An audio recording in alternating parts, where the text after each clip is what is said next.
칭기스칸이 남겨놓은 대몽골 제국. 이 제국은 땅끝에서 땅끝까지 이어지면서 이제 바다와 만날 운명에 놓이게 됐다. 말 달리며 살아온 유목민들이 만나는 바다. 다음 수순으로 육지와 바다를 하나로 묶으려는 시도가 기다리고 있었다. 이는 정복의 시대가 통상의 시대로 옮겨가는 전환점을 맞았다는 것을 의미했다. 그리고 그 전환점의 중심에는 쿠빌라이라는 대원제국의 창업자가 자리하고 있었다.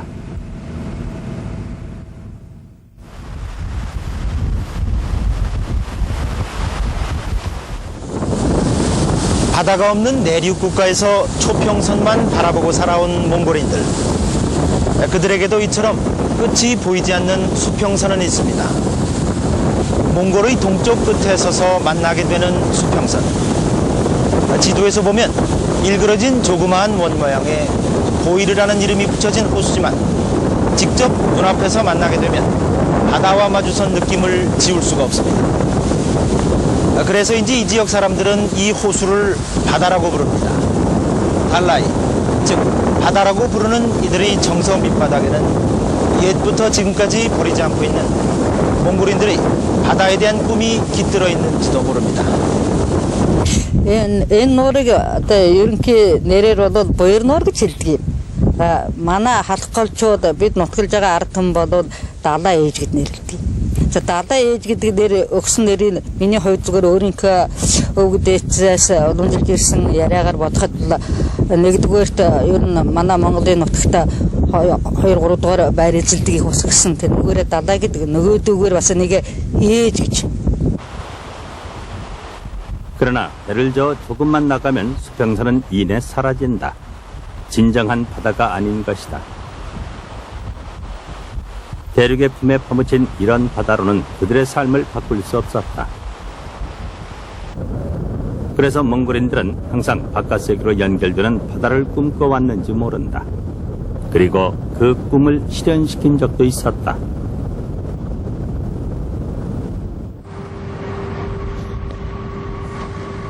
중국 천진항. 대규모 하역시설에 엄청난 물동량이 움직이는 천진은 바다로 이어지는 중국의 수도 베이징의 관문이다. 이 항구의 옛 이름은 직고. 몽골 제국 당시에도 이곳은 칸이 사는 도시 대도로 대도에서 다시 몽골 초원으로 이어지는 바다 창구였다. 그러나 바다가 없는 현재의 몽골은 배 한 척 없이 이 천진을 빌려 쓰고 있는 처지다. 蒙古国呢，就是说我刚不讲了吗？每个月呢100个梯游左右，也就是说一年呢1000多个标准箱。目前来讲呢，还是说从国外到蒙古进口的货占绝大的比重，从蒙古到这边来的货呢，就是数量不是特别大。 이곳으로 들어온 상품들은 열차에 실린 채 2000km 이상을 달려야 몽골의 수도 울란바토르에 도착할 수 있다.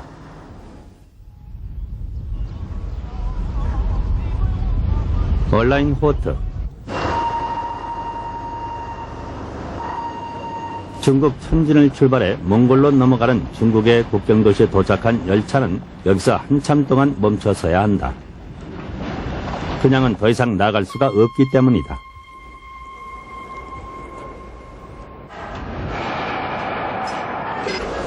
지금까지의 열차 바퀴가 모두 빠져나가고 새 바퀴가 끼워진다. 몽골의 기차 레일 폭이 10cm나 넓어 불가피하게 겪어야 하는 절차다. 바퀴를 바꾸는 데 걸리는 시간은 2시간에서 3시간. 그동안 열차도 승객도 화물도 대기 상태에 있어야 한다. 이렇게 번거로운 절차를 거쳐야 하는 불편하고 비용이 많이 드는 물류 시스템. 바로 현재의 몽골이 안고 있는 고민 중의 하나다.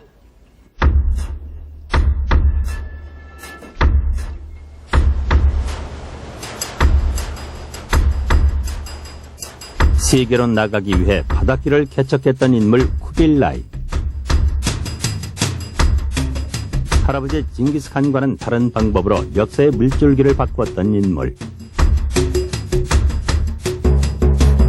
지금의 몽골은 그 쿠빌라이가 이루었던 해상 제국을 재현하려는 꿈을 버리지 않고 있는지도 모른다.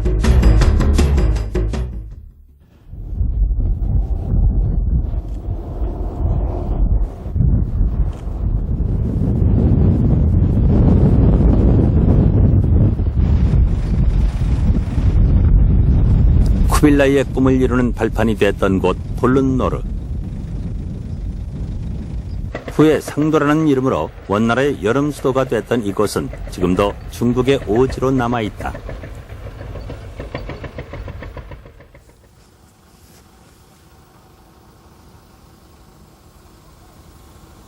옛 영화가 넘실대던 상도는 몽골 조원의 폐허로 남은 호라호름처럼 또 하나의 폐허로 변해 있었다. 무너진 성터, 바람에 날리는 잡초와 독초, 무심하게 풀을 뜯는 가축들, 그리고 길게 젖어 있는 철조망. 몽골 고원에서 이어져 온 초원이 서서히 그 꼬리를 감추려는 것. 대원제국의 여름 수도인 상도는 바로 이곳에 자리 잡고 있었습니다.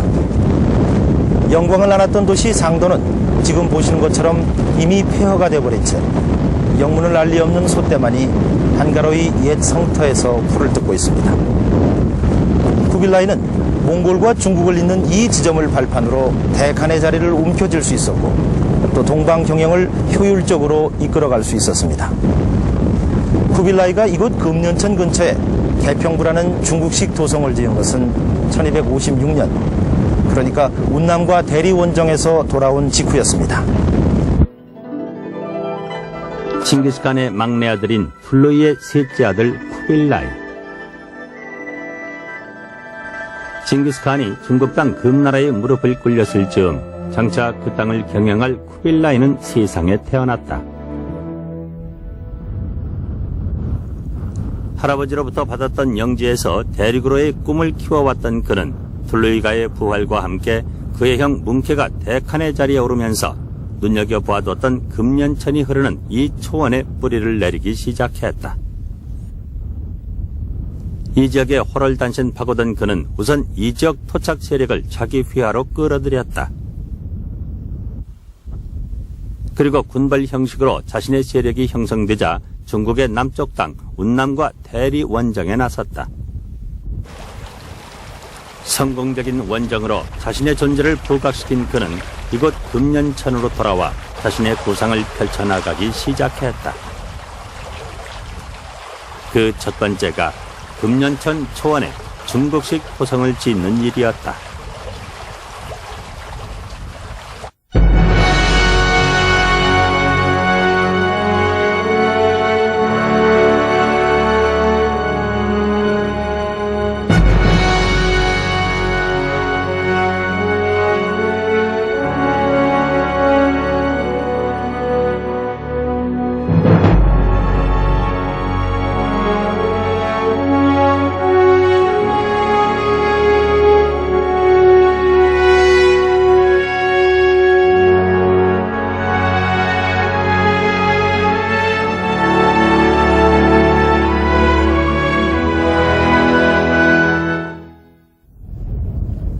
중국 쪽에서 보면 초원이 시작되는 곳이지만 몽골 쪽에서 보면 초원이 끝나는 이 지점에 쿠빌라이가 이 같은 도성을 세운 것은 자신의 야망과 관련이 있었다. 이곳을 기반으로 해서 쿠빌라이 칸이 쿠데타를 해가지고 그 이후에 몽골 세계제국 중앙정부인 원나라의 그 기반을 세운다는 데 있습니다. 여기를 기반으로 해서 유목지대와 농경지대를 동시에 경영할 수 있음으로 해서 비로소 세계 칸국이 완성되는 것이죠. 도성까지 지어가며 자신의 독자 세력을 키워가는 동생 쿠빌라이를 바라보는 대칸 뭉케의 시선이 고울 수가 없었다. 쿠빌라이가 양자강 남쪽에 있는 남성과의 초기 전쟁에서 배제된 것도 뭉케의 견제와 불만에서 비롯된 것이라는 해석이 유력하다. 그러나 여기에서 한 차례 상황 반전이 이루어졌다. 남성 원정에 나섰던 대간 뭉케가 전염병으로 갑자기 숨진 것이다. 뭉케의 죽음. 그것은 곧 후계자 다툼을 알리는 신호탄이었다. 쿠빌라이가 그 기회를 놓칠 리 없었다. 카라호름에 있으면서 툴루이가의 영지를 장악하고 있던 동생 아릭부케가 정통성에 있어서나 세력에 있어서 단연 강력한 후계자 후보였다. 옛 뭉케 정부의 사람들은 당연히 아릭부케를 지지했다. 쿠빌라이가 후계자 자리에 오를 가능성은 희박해 보였다. 여기서 쿠빌라이는 대권을 잡기 위한 도박에 나섰다.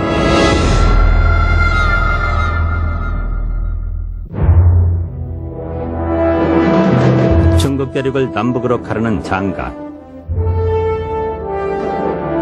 뭉케가 죽은 지 2달이 되던 때 지금은 양자강이라 불리우는 이 강의 중류 악주에 쿠빌라이 군이 나타났다.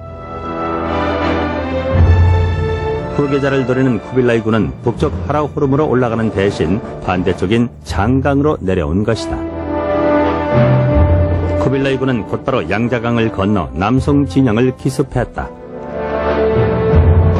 물을 두려워하는 유목민 군대가 벌인 성공적인 토강 작전.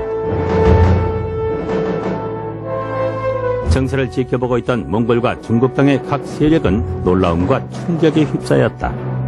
그리고 이들 세력은 쿠빌라이 쪽으로 대거 합류하기 시작했다. 이 도박의 성공으로 쿠빌라이는 뭉케 칸의 유업 계승이라는 명분과 군사력을 동시에 얻은 것이다.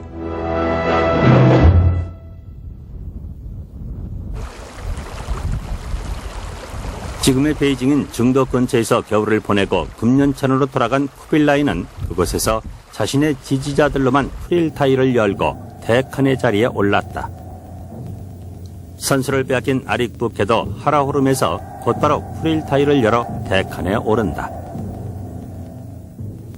4년간 이어진 제위 계승 전쟁은 결국 군사력과 평참 그리고 내부 단결면에서 앞선 쿠빌라이 측의 승리로 마감됐다.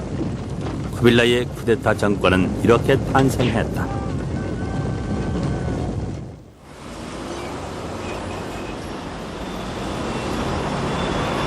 새로운 천년이 시작되기 직전인 10세기 거란족 요나라의 수도로 역사의 전면에 등장했던 베이징. 이 베이징은 1000년 이상의 세월이 지나 뉴밀레니엄 시대가 시작된 지금도 여전히 중화권의 중심지로서 활기가 넘치고 있다. 그러나 베이징이 지금의 도시 모습을 갖춘 것은 한족에 의해서가 아니라 몽골족인 바로 쿠빌라이에 의해서였다. 궁궐들이 몰려있는 자금성 서북쪽에 자리한 북해공원. 수양보들이 감싸고 있는 북해라는 호수를 끼고 있는 이곳은 지금은 북경 시민들이 즐겨 찾는 쉼터로 변해 있습니다. 쿠빌라이는 겨울 궁전인 중도 바깥쪽에 있던 이 호수변에 궤를 짓고 지내면서 새로운 수도 건설을 구상하기 시작했습니다. 바깥 세계로 통하는 물류망을 갖춘 도시 건설은 바로 이 호수가 발단이 된 셈입니다. 你修城的话，不仅要这个修这个皇宫啊，还有这个很多这个官衙门啊，这个还有很多这个官员的住宅啊，还有这个一般居民的这个住的房子，那么还有这个商业区，是吧？那么整个这个大都城这个陆陆续续，包括整个城墙以及皇宫，以及这里头的各种建筑物啊。 这陆陆续续大概有修建了有这么10来年时间。 북경 시내 한복판에 지금도 자리하고 있는 종로와 고루. 중심가의 도로를 따라 이어지는 성터. 도시를 가로질러 외곽으로 빠져나가는 수로. 지금은 고가도로를 잇는 작업이 한창이지만 몇 년 전까지만 해도 화이문이라는 대도성의 문이 서 있던 거리.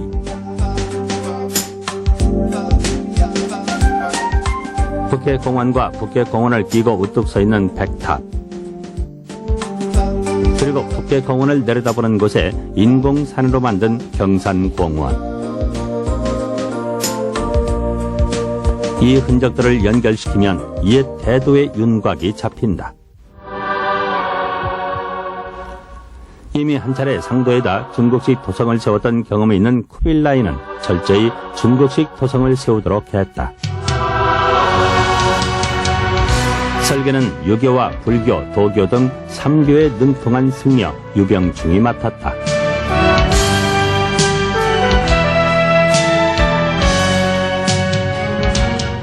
그러나 대도의 기반은 이 중국식 도성에 있는 것이 아니라 궁궐을 끼고 있는 넓은 호수였다.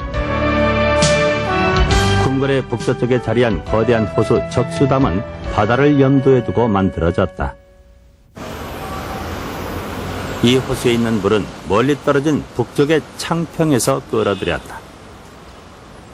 그 적수담과 아래쪽 태액지의 일부는 메워져 옛 모습을 잃어버렸지만 그 상당 부분이 아직도 호수로 남아있다.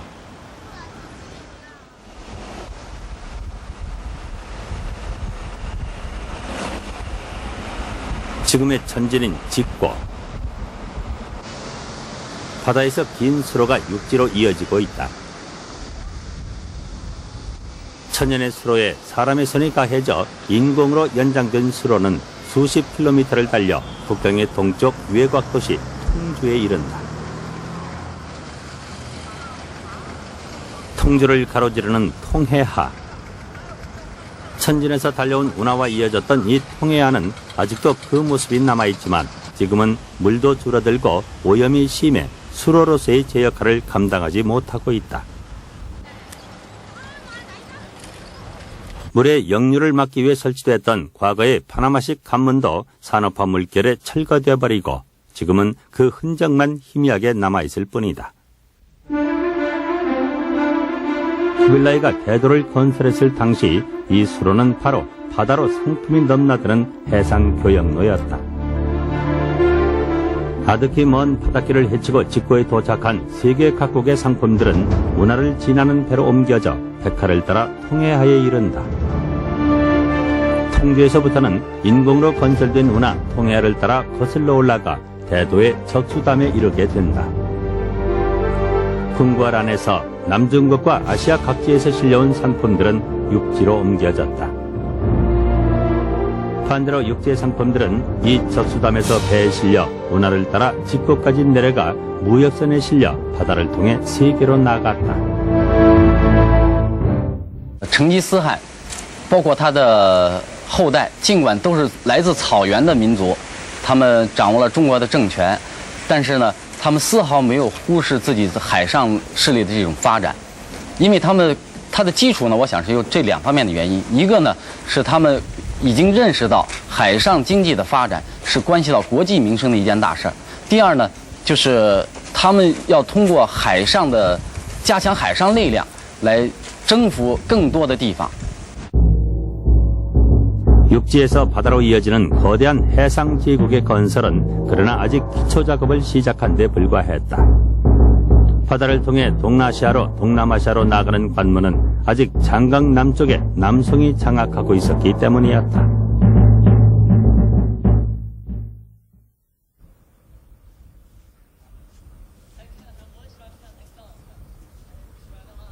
장강 지류에 있는 양양과 번성. 장강 이북에 있는 이 지역이 남송 작전의 첫 번째 목표가 된 것은 어쩌면 당연한 일인지도 모른다. 이곳에 도착한 10만의 쿠빌라이 군은 전투에 나설 생각은 아예 하지 않고 대규모 토목 공사를 벌이기 시작했다. 양양과 번성을 외곽에서 둘러싸 아예 외부와 차단시키겠다는 이른바 환성 전략을 펼친 것이다. 강을 끼고 마주보고 있던 두 성은 외부로부터 완전히 고립됐다. 그 후에도 몽골군은 싸울 생각을 하지 않고 느긋하게 기다렸다. 3년을 기다리다 못한 남성은 비장의 수군 10만 명을 이곳으로 보냈다. 이날을 기다려온 몽골군은 장강을 건너온 남성군을 완전히 괴멸시켰다. 주력 부대가 무너지면서 남성군에는 공포감이 번져가기 시작했다.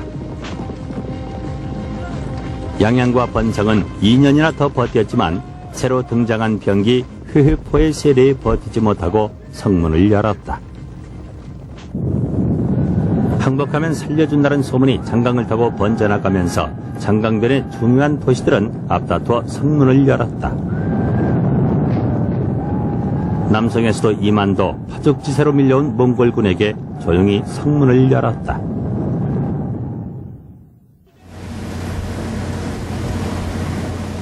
남성을 손에 넣은 몽골은 이제 바다로 나갈 수 있는 확실한 발판을 마련했다.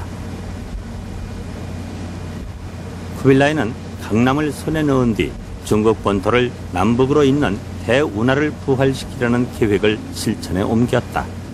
这个南边的起点是在杭州，今天杭州，北边的这个终点就是一直到了今天北京元朝的大洲城，这南北大运河，这可以运输。还有呢，通过这个沿海，这个海边上这个海运，就是出了长江口以后这个沿着这个东海，经过往北黄海，又进到这个渤海里头，到了天津东边的。今天这个塘沽一带那儿的话，又通过这个运河这个船进来的话，运河进来的话，一直运到大洲。 천진 시내를 가로질러 남쪽으로 물길을 바꾸는 운하. 중국의 3대 불가사의 중에 하나로 여겨지는 경항 대운하는 이곳 천진에서 출발해 1000km나 떨어진 항주까지 물길로 이어진다. 이 운하는 쿠빌라이의 치세 말기에 완성돼 원나라 때뿐만 아니라 명과 청에 이르기까지 육지로 이어지는 해상교역의 중심축이 됐다.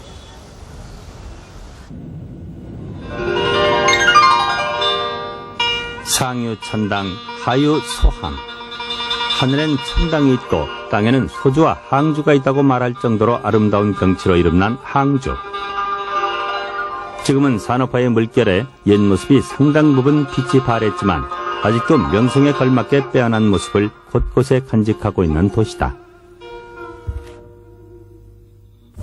남쪽으로 전단강이 흐르고 또 가슴에는 이 아름다운 호수 서호를 끼고 있는 도시 항주. 남성의 도시로서 또 국제교역의 중심지로서 그 역할을 해온 이 도시는 그러나 더 이상 남성의 도시가 아니라 쿠빌라이 대원제국의 도시로 그 모습을 바꿔가게 됩니다. 시간에 따라 또 계절에 따라 아름다움을 달리하는 이 서호처럼 항주는 새로운 국제 상업 도시로의 화려한 변신을 준비하고 있었습니다. 새롭게 변하는 도시 항주. 마르코 폴로는 당시 항주의 모습을 이렇게 묘사했다. 그곳은 세상에서 가장 큰 도시로 마치 천국에 있는 듯한 황홀경을 맛볼 수 있었다. 길거리와 운하는 길고 넓었고 그곳에 시장이 서면 수많은 사람들이 몰려들었다. 그리고 시장엔 비단과 향신료 등 상품들이 흘러넘쳤다.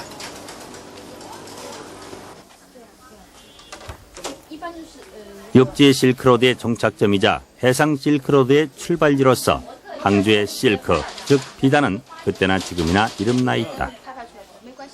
我们杭州就是有几百个厂家，几千个厂家都在做针丝。这个丝绸，杭州的针丝丝绸是传统产品，很早以前就传下来的这个产品。在现在呢，已经打到国外去也很多，国外来买的人也很多，就是在我们这里商店里有来的购物的人也很多。 특히 항주를 해상교역의 중심 도시로 육성하기 위해 쿠빌라이는 이슬람 상인 세력들을 적극 활용했다. 뱃길로 혹은 육로로 강남 지역에 흘러들어 상권을 주도했던 이들 이슬람인들의 후예들은 지금도 이 항주에서 대부분 상업에 종사하며 지역 경제에 적지 않은 기여를 하고 있다. 他们在这个中国呢，就是来中国呢，主要是以经商为主。他们带着当时就是在世界上嘛很出名的香料，就是阿拉伯那些波斯湾那一带的香料，来到中国，然后呢到这边呢换取中国的一些制造品，比如杭州的丝绸啊什么的都有名气的一些物品带回去。 항구가 새로운 해상교육의 도시로 자리 잡으면서 잇따라 동남의 해안 도시들이 바닷길을 열기 시작했다. 본격적인 해상교육의 시대가 열린 것이다. За зарим төгс сурвалжид бол тэмдэглэснээр тэр өмнөд хятадын гол одоо худалдааны боомтууд болох Гуанчжоу, Хуанчжоу, за мөн Шанхай зэрэг энэ 6 том боомтуудыг бол нээсэн гэж ингэж тэмдэглэсэн байдаг. За энэ 6 боомтуудаар дамжуулж зүүн Азийн орнууд, Шри-Ланк, Индонези, за Япон, Солонгос гэх юм уу. Эдгээр улсуудтай бол усан замаараа харилцах болсон. За тэрнээс гадна Хойд Африкад хүрч ирсэн. За мөн Арабын хойд хүртэл худалдаа арилжаа хийж ирсэн ийм мэдээнүүд бол байдаг. 외국과의 교역은 당시 유명했던 경덕진 도자기가 지금도 이들 지역에서 발견되고 있는 것으로 입증되고 있다. 무려 1700년 동안 도자기 제조 하나로 이름을 얻은 곳. 질 좋은 다량의 고령토가 출토되는 좋은 환경이 경덕진을 세계적으로 이름난 도자기 생산지로 만들어 놓았다. 대원 제국 때도 이곳에서 만들어진 도자기는 해안 도시로 옮겨져 세계 여러 나라로 실려나갔다.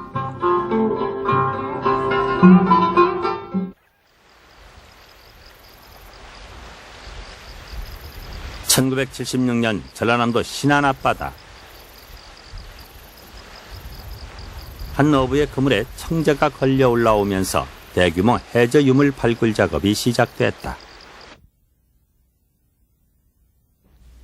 청자와 백자, 질기와 토기, 그리고 금속 제품 등 바다에서 건져 올린 유물들의 대부분은 중국의 경덕진에서 만들어진 것으로 확인됐다.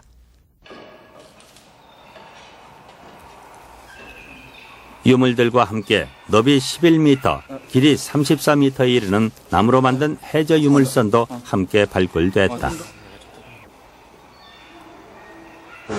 1323년으로 우리가 그 추정을 하고 있는데 지금 현재 한 650년 전에 그 배로 추정하고 있습니다. 그때 당시 배라고 추정할 수 있는 것은 우리가 거기에 나왔던 유물, 그다음 그 물표, 그거를 통해서 우리가 그 알 수 있었던 것으로 추정됩니다. 항로는 항주 근처의 항구를 출발해 신안 앞바다를 거쳐 일본으로 가던 중이었던 것으로 추정됐다. 경덕진의 도자기는 신안 앞바다에서만 발견된 것이 아니라 일본에서, 동남아에서, 심지어는 멀리 아프리카의 이집트에서도 발견되고 있다. 당시의 대원 제국의 해상 교역은 뱃길을 통해 이처럼 세계 여러 나라로 이어지고 있었다. 쿠빌라이는 남송을 손에 넣어 중국 강남 해안 도시를 장악했지만 그것만으론 부족했다. 보다 완전한 해상 제국을 위해서는 보다 많은 바다를 확보할 필요가 있었다. 고려와 일본에 대한 원정도 그런 맥락에서 이루어진 것으로 해석된다.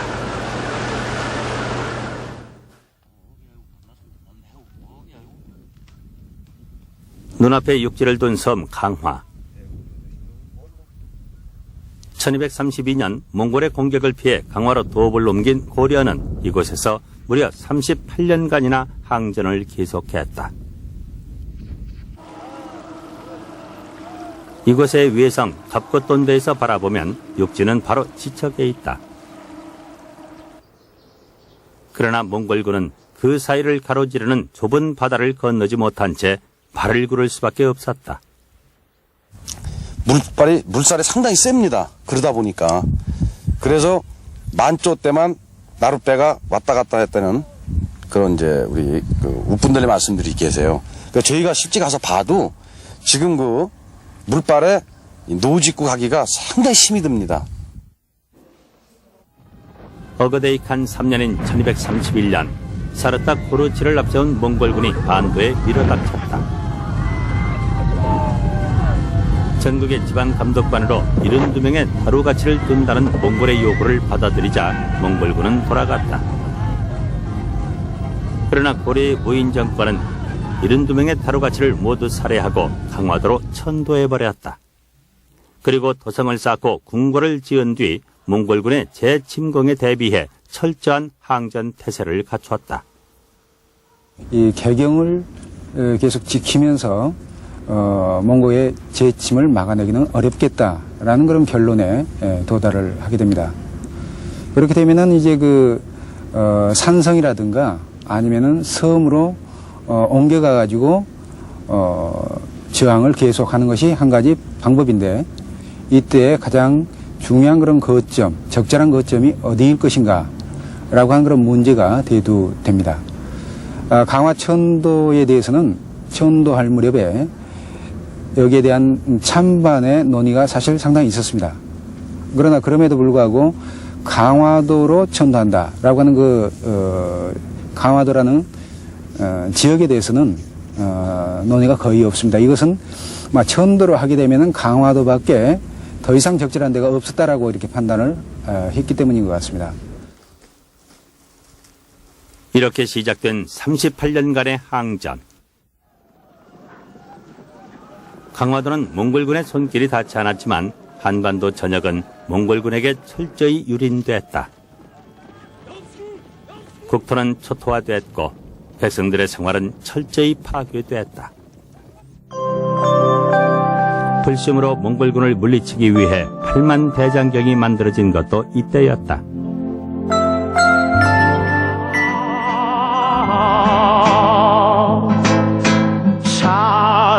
우리에게 널리 알려진 청산별곡은 바로 몽골군을 피해서 산으로 바다로 쫓겨갔던 백성들이 겪은 고초와 정서를 잘 표현해주고 있다.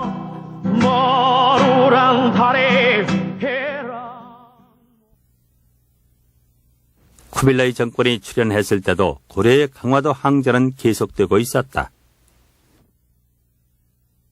이 국면을 전환시킨 것이 고려의 세자 왕전과 쿠빌라이의 관계였다. 쿠빌라이가 대칸에 오르기 전 아버지 고종의 대리인으로 몽골에 갔던 왕전은 그곳에서 쿠빌라이를 만나 인간적인 교감을 갖게 된다. 쿠빌라이가 정권을 장악하자 왕전은 그의 지지를 등에 업고 왕위에 올랐다. 그가 바로 원종이다. 원종은 쿠빌라이와의 약속에 따라 섬에서 나와 이의 수도인 개성으로 환도했다. 그러나 상황이 끝난 것은 아니었다. 수도 경비군단을 주력으로 하는 삼별초가 환도와 함께 내려진 해산령에 불응하고 몽골군에게 항복하지 않았다.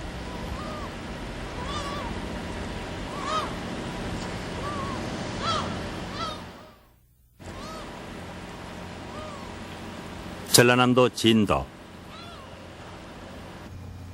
삼별초는 왕족 온을 새 왕으로 추대하고 이곳으로 옮겨 항쟁을 계속했다. 고려와 몽골의 연합군은 진도 주변의 섬에 공도령을 내려 주민을 이주시킨 뒤 맹렬한 공격을 감행했다. 여몽연합군은 어렵게 진도를 장악했다.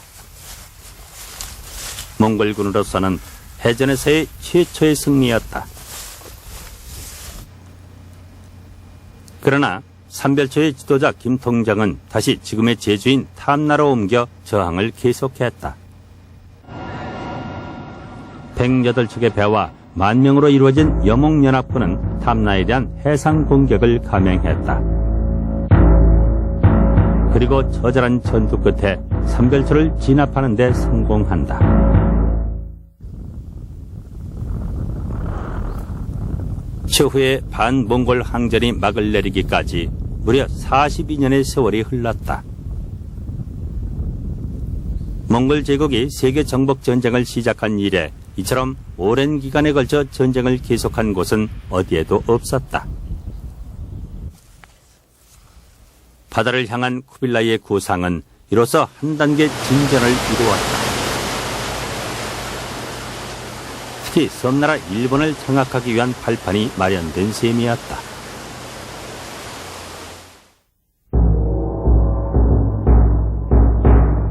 한반도를 영향권에 넣은 다음 해 쿠빌라이는 일본 국왕에게 교류를 청하는 사신과 함께 서신을 보냈다. 서신은 정중했지만 그 말미에는 이렇게 적혀 있었다. 병사를 사용하게 되면 누가 좋아하겠는가. 그러나 일본은 쿠빌라이의 교류 요구를 묵살했다. 서신에 적힌 대로 병사를 사용하는 상황이 벌어졌다.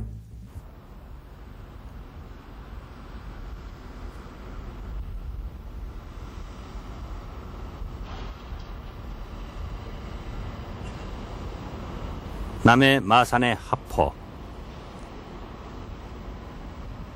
넓은 바다에서 긴 통로를 들어와 자리하고 있는 하포는 잔잔한 물결 때문에 예나 지금이나 항구로서 적합한 입지 조건을 갖추고 있다. 남송 정벌과 동시에 진행된 일본 원정은 이 하포에서 준비됐다. 그리고 이 원정에는 고려가 많은 역할을 했다. За энэ дамбууд голдуу хятад голдуу цэргийг аваачсан. За мөн дараад нь солонгосын цэрэг батсан. Солонгосдууд бол зайв одоо онгоцон онгоц гэлсэн.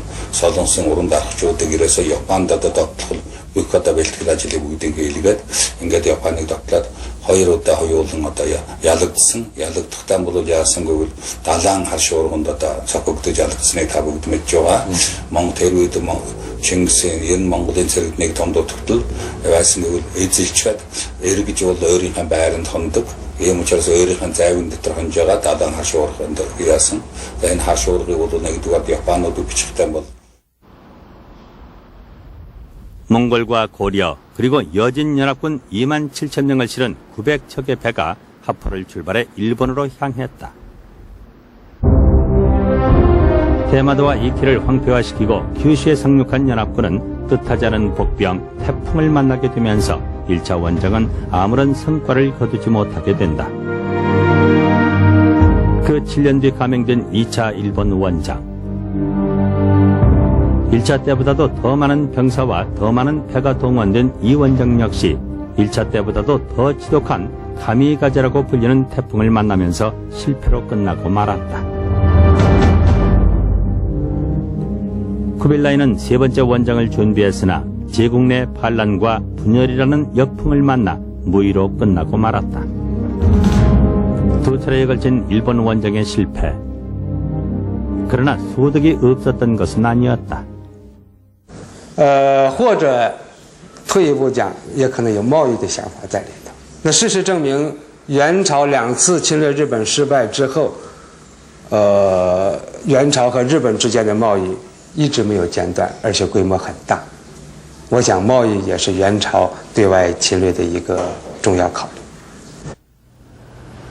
쿠빌라이 군의 해상 원정은 이후에도 동남아 지역으로 이어졌다. 대부분의 해상 원정은 성공을 거두지 못했지만 원정의 무게가 정벌에 있기보다는 안전한 교역로 확보에 있었기 때문에 결과에 상관없이 동남아와 인도양으로 이어지는 뱃길은 지속적으로 확보됐다. 所谓东航线呢，就是到日本的航线；西航线呢，就是通往当时原的叫海外诸国，也就是中国之外的其他国家的一条航线。那么第三呢，就出现了通过海运呢，出现了新的地理概念，也就是西航线上以这个南乌里为分界线，出现了东洋和西洋的这么一个概念。 마르코 폴로도 이렇게 확보된 바닷길을 통해 유럽으로 돌아갔다. 안전한 바닷길의 확보. 그것은 쿠빌라이가 꿈꿔왔던 바다의 시대가 본격적으로 펼쳐지기 시작했음을 의미했다.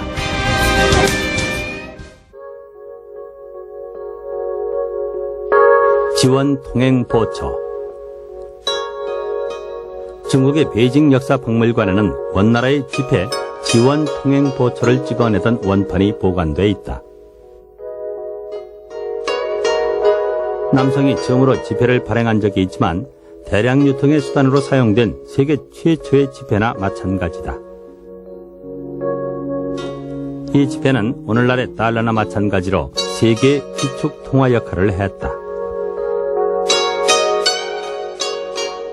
지폐는 순금이나 은에 필적하도록 그만한 보증과 행정 절차를 거쳐 제조됐다.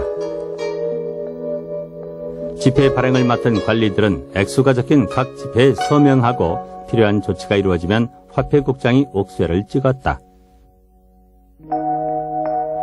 이런 과정을 모두 거치면 이 집회는 가치를 갖고 통용될 수 있었다. 만약 집회를 위조하다 적발되면 3대까지 교수형에 처했다.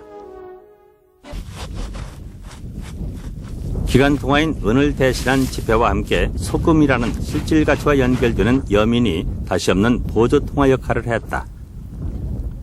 소금 그 자체를 사용하는 것이 아니라 소금과 연결된 유가증권인 여민을 정부가 관장하는 방법이었다.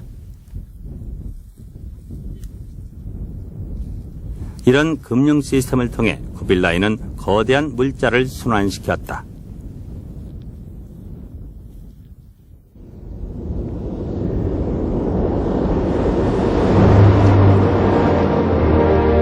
육지에서 바다로 이어지는 거대하고 잘 짜여진 물류 시스템. 그것을 뒷받침할 수 있는 금융제도. 통상과 교육을 최우선으로 하는 통치자의 마인드. 그것으로 대몽골 제국은 인류 역사상 전에 없던 규모의 물자와 사람의 교류를 만들어낼 수 있었다. 쿠빌라이의 구상에 따라 실천에 옮겨진 바다와 육지의 거대한 제국은 그가 죽은 지 10년이 지난 후계자의 시대에 가장 찬란한 빛을 발하게 된다.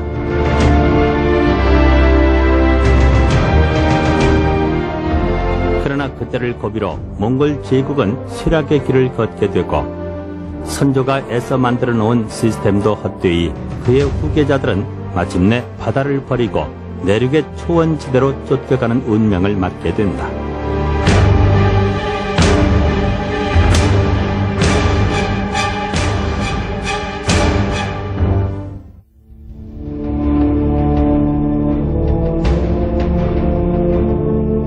쿠빌라이가 마련해 놓은 기반 위에 동서교역, 이후 전개되는 세계 역사는 그 주역인 몽골을 배제한 채 더욱 활기를 띠며 새로운 방향으로 발전해 갔다. 그러나 몽골인들은 바다를 영원히 그들 가슴 속에 묻었다.